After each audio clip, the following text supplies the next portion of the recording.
Buenos dias. Ni hao. Ciao van. Asante sana. Good morning. First of all, let me just thank you for that lovely introduction. I want to thank Karling and Jan and Delma, and a special thanks to Vanessa Ruiz, because you don't get this to happen without somebody who is constantly reminding you, you didn't send this in. We're still waiting for that. Come on, right now, lady, you know. So I appreciate her gentle nagging, because I don't get those kinds of things done without that. So when I was approached about serving as a speaker for this conference, I was certain that I would focus solely on language and language policy. I was certain that I would look at the shifts that have occurred in California since the late 1980s. Does anybody remember Proposition 63? English-only movement. And then the move towards Proposition 187, the Oakland Ebonics controversy, and on to the UNS Amendment, Proposition 227. I thought I would deal only with language policy, but the events of November 8th, 2016, and the reality of it on January 20th, 2017, and all the preceding events leading up to November 8th have made my concerns much bigger than language. But clearly, language is implicated in what I have to say. So I titled this talk, It's Not the Speech, It's the Speaker. Because my own 40-plus year career as a teacher has really taught me that language has been used as a proxy for all manner of racism, hate, anti-immigrant sentiment, and cultural hegemony. And although we have short memories when it comes to providing rights for all people, the historical record is clear. In 1700, European immigrants were settling in rural enclaves in this country where they educated their own non-English speaking students in their own schools. In 1839, Ohio became the first state to adopt a bilingual education law. In 1847, Louisiana passed a bilingual law similar to Ohio's.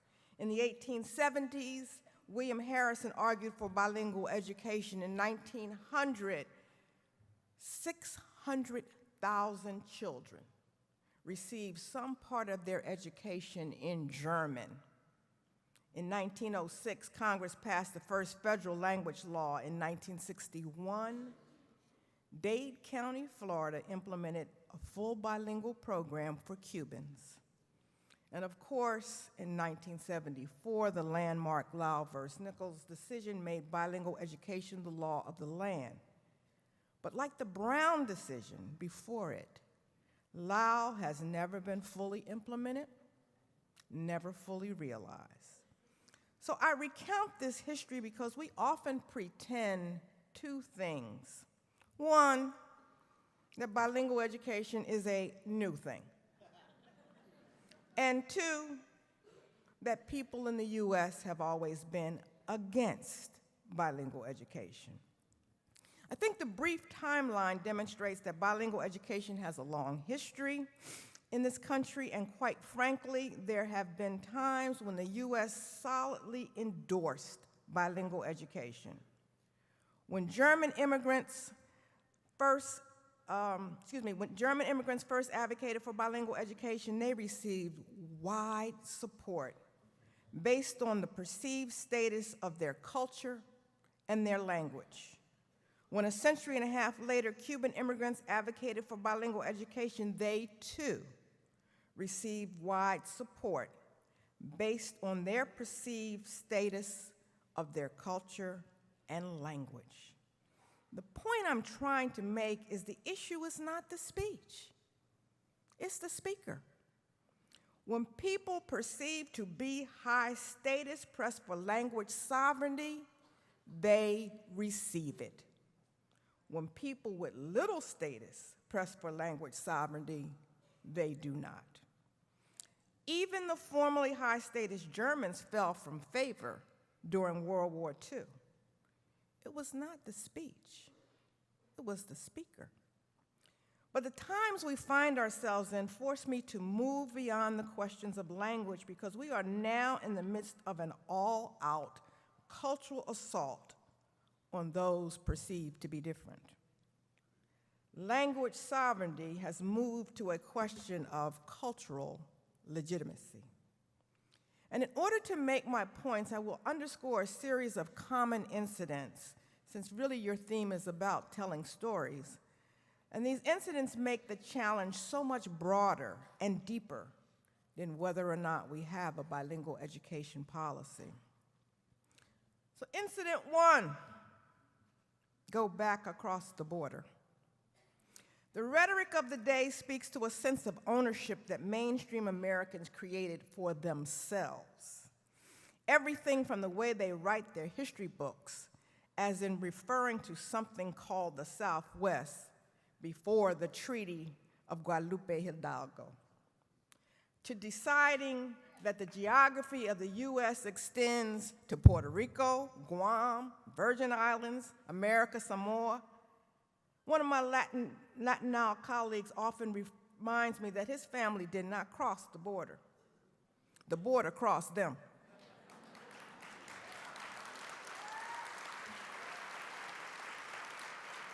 Geopolitical borders reflect military might, not natural order.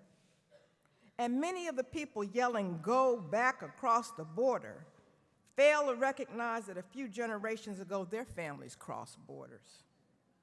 Indigenous people date back 10,000 years in what we now call the U.S. Latino people were present in the Americas in the 16th century. The majority of, African Americans were present in the Americas in the 18th century. The majority of Euro-Americans can only trace their roots to the late 19th and early 20th century. The peak of European immigration came in 1907, when 1,285,349 people came to the U.S. from Europe. Thus, the historical heritage and the moral claim to the nation falls to the indigenous and what might be called the neo-indigenous people, American Indians, Latino, and African Americans.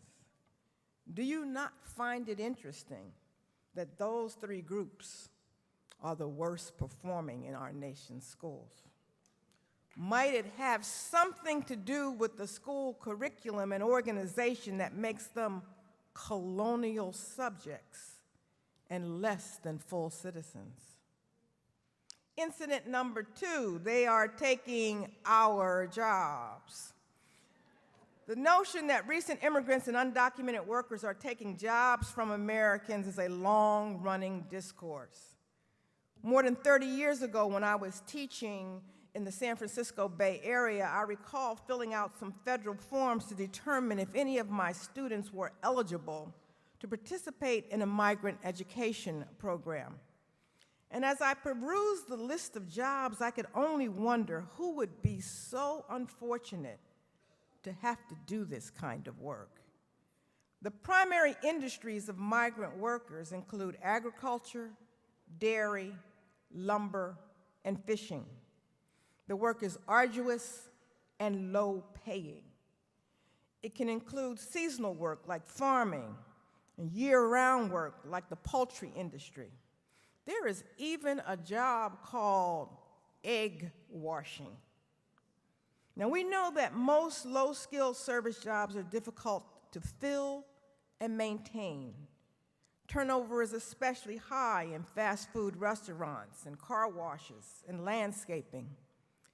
In the lowest, most arduous jobs, such as farm labor, we know that employers keep a cadre of workers primarily by providing housing that is generally substandard and threatening deportation if employees attempt to challenge employers about pay or working conditions. Now, when we share these conditions, many outside of these industries stand in disbelief, believing that the so-called normal rules of the National Labor Relations Board or the Occupational Safety and Health Administration covers all workers. My own wake-up call came back in the 1980s when Stanford University was cited for the exploitation of strawberry pickers.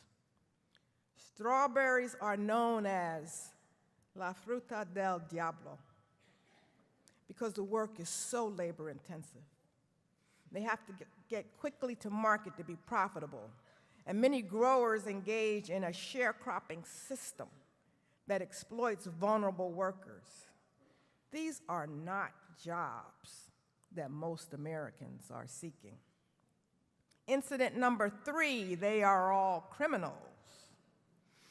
The new criticism of undocumented workers is that they are criminals. This cry is what rallied many supporters of the current president, and in it he implied that Mexico was complicit in sending its worst citizens to the country. Those that were murderers, drug dealers, and rapists.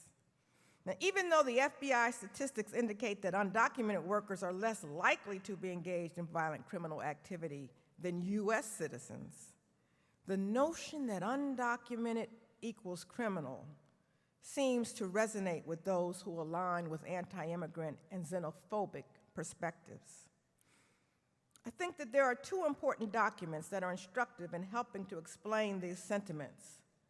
The first is Michelle Alexander's The New Jim Crow, and the second is Ava DuVernay's film, 13th. Both the book and the film point out the way that incarceration serves as modern-day servitude, and those we believe to be criminal fall into the category of the other.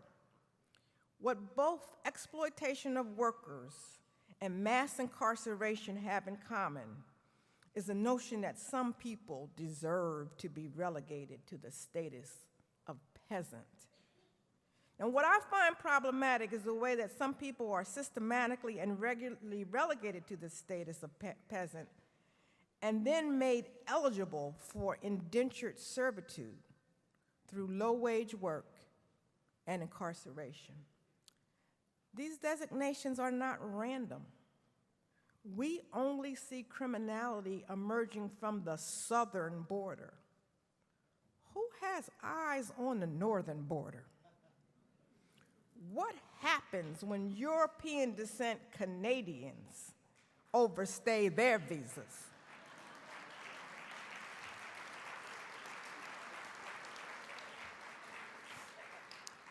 When is the last time ICE raided an insurance office? Why do we assume that some people are more prone to criminal activity than others?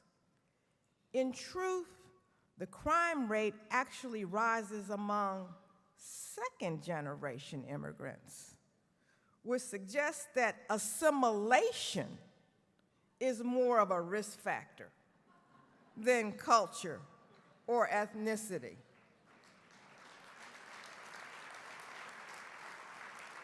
In other words, the more American a group becomes, the more likely their crime rate will rise.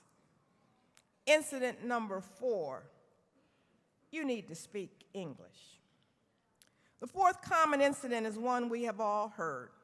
If you live here, you need to speak English. The statement is nothing new, and those who are non-English speakers are under no illusion about its importance in education, commerce, and civic life. People understand the value of learning the dominant language, and ESL courses are oversubscribed throughout this nation. But the need to earn a living and to care for a family are not always compatible with taking school-based English courses. But I would argue the "you need to speak English" rhetoric is a code phrase to suggest you do not belong. And although it did not reach the attention of state propositions such as 187 and 227 and Proposition 63, it didn't read the same attention, I want to say that Proposition 63, that English-only one that was passed back in 1986, signaled a concerted bilingual effort, anti-bilingual effort. Proposition 63 declared that English, the official language, the state of California. It directed the California state legislature to enact legislation to, quote, preserve the role of English as the state's common language. And it also prohibited the legislature from, quote, passing laws which diminish or ignore the role of English as the state's common language. The proposition passed 73 to 26%. And despite a court challenge, which was Gutierrez versus Municipal Court, and the Ninth Circuit Court declaring that 63 was largely symbolic, I want to suggest that's the point, that symbols point to a direction, a tone, or an ethos that legitimize negative and or hurtful behaviors. I was teaching at Santa Clara University when that proposition passed. And I had students who said, oh, no, that's a good thing. And I said, well, what does it actually mean? Well, we have to use English as a first language. I said, so are we changing the name of the university? Are we changing the name? The university was on El Camino Real. We changing the name of the street? Are we changing the name of San Francisco, Los Angeles, San Diego, San Bernardino, Santa Barbara? Are we changing the name of the state? Because those are not English words. Those symbols help fuel political campaigns that place people in offices that ultimately have a direct impact on our quality of life. The bizarre aspect of the call for English only is that it places the U.S. as one of the few modern nations that does not promote multilingualism. If you're looking at this map, all of the purple places are multilingual nations.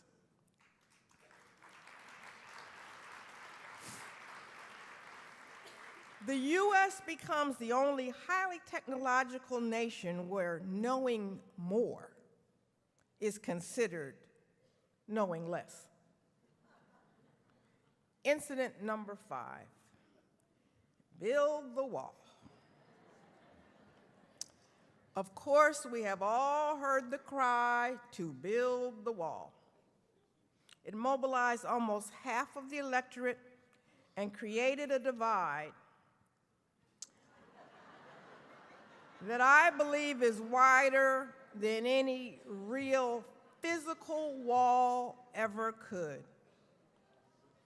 For those of us who understand how horrible the wall that separated East Berlin from West Berlin, or the current separation between North and South Korea, walls are never good things. What if the wall had been built prior to 1907? How many of those crying for a wall would be on the other side of that wall? What if the wall had been built before the Treaty of Guadalupe Hidalgo?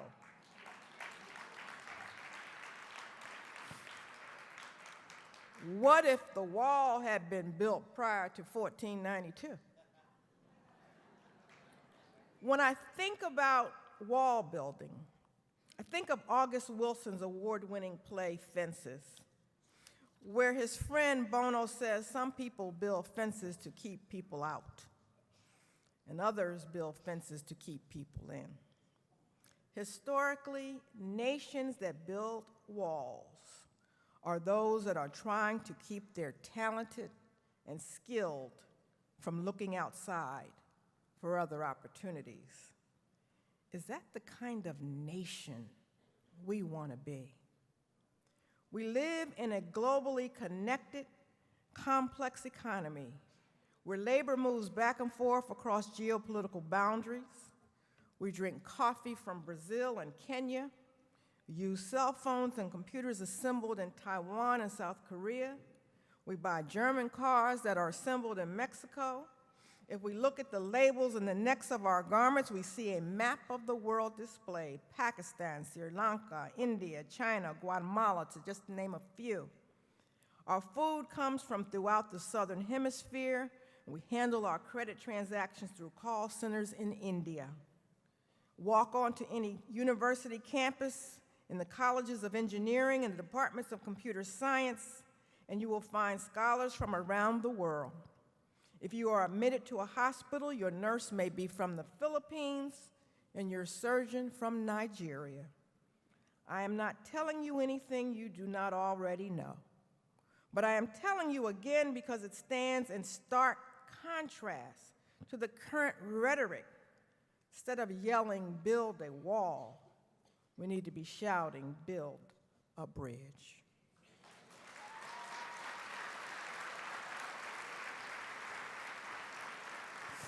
For me, perhaps the deepest symbol of the tone and rhetoric of our present moment is what happened in the Tucson Unified School District in its La Raza Studies program. The documentary film, Precious Knowledge, tells the story of a Mexican-American studies program that became a national model of education success. While 48% of Mexican-American students were dropping out of high school, Tucson's La Raza Studies program had 100% of its students graduating from high school.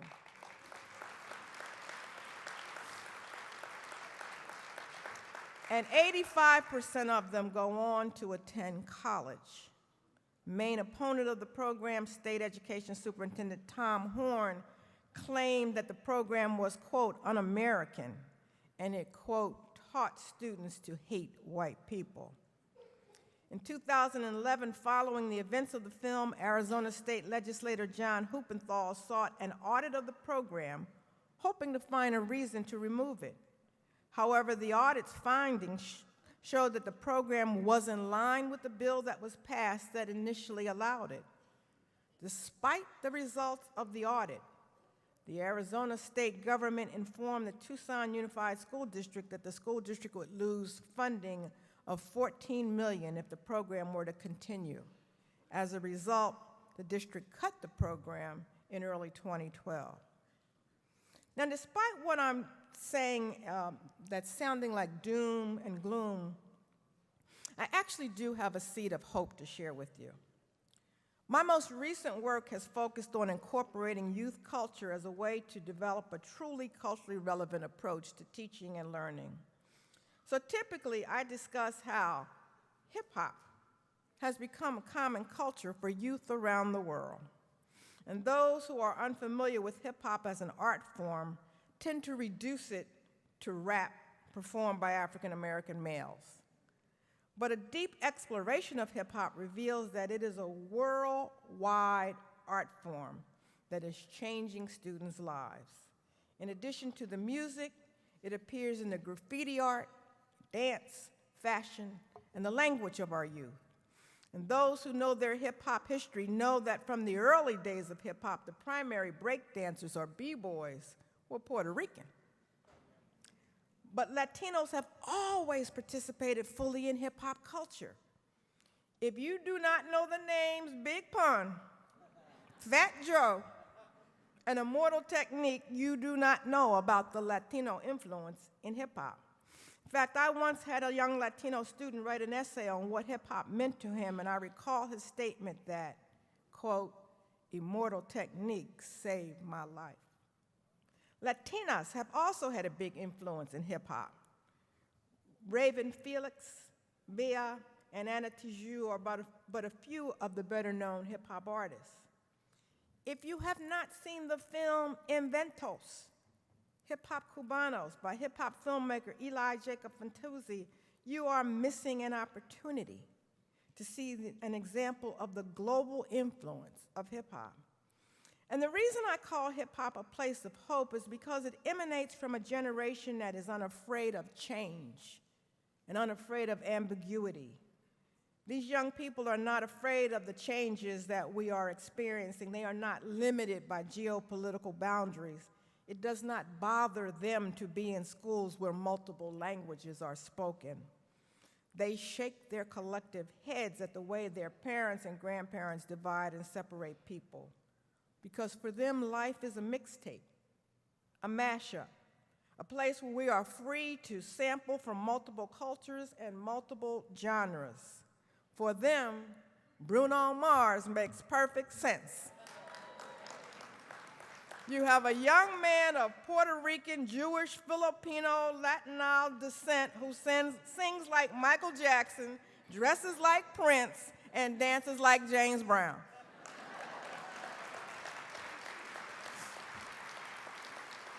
I am encouraged that teachers like Curtis Acosta and Jose Gonzalez were not afraid to tell their students in Tucson Unified School District who they are. They began their mornings reciting In La Queche. You pick up a history book and you don't really see any other cultures in there but Caucasian, white people. We were like the Mexicans sitting in the back, just sitting there because we had to be there. I had a teacher that would tell me like, oh, you're not gonna go to college. The way things were going, I probably would have just left school. I'm not gonna lie, I've hated education. Everybody knew that the school system was discriminatory. There was an urgency for us to make a statement. We're going to push the envelope a little further. Good morning, you looking for M215? Yes, sir. That's my class. I'm Mr. Acosta. What's your name? It was really about how can we turn this around? How do we fix societal problems in our school? This class is based on critical thinking, and in that does come empowerment.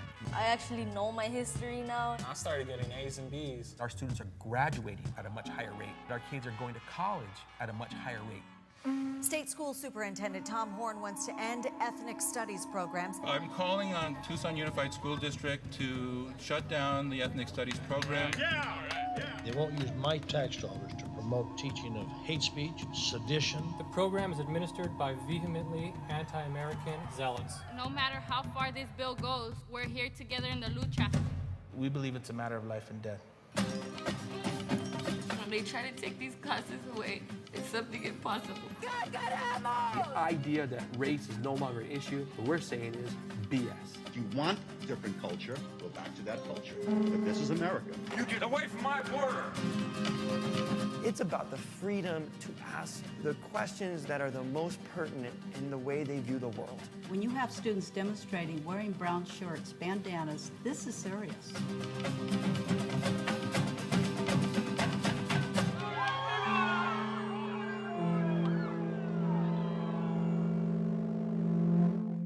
And so the students were asked to recite in La Queche to remind them of their responsibilities to others and to themselves. In fact, I'm going to ask you right now that we do the same thing. In La Queche, tú eres mi otro yo, you are my other me. Si te hago daño a ti, if I do harm to you, me hago daño a mí mismo, I do harm to myself. Si te amo y respeto, if I love and respect you, me amo y respeto yo. I love and respect myself. And while it is true that this next generation has a steep mountain to climb to roll back the seeming retrograde cycle that we've entered, they are fully capable of doing it. They are smart enough to know that when people rail against people not speaking English, they are not railing against the speech. They are railing against the speaker. Thank you.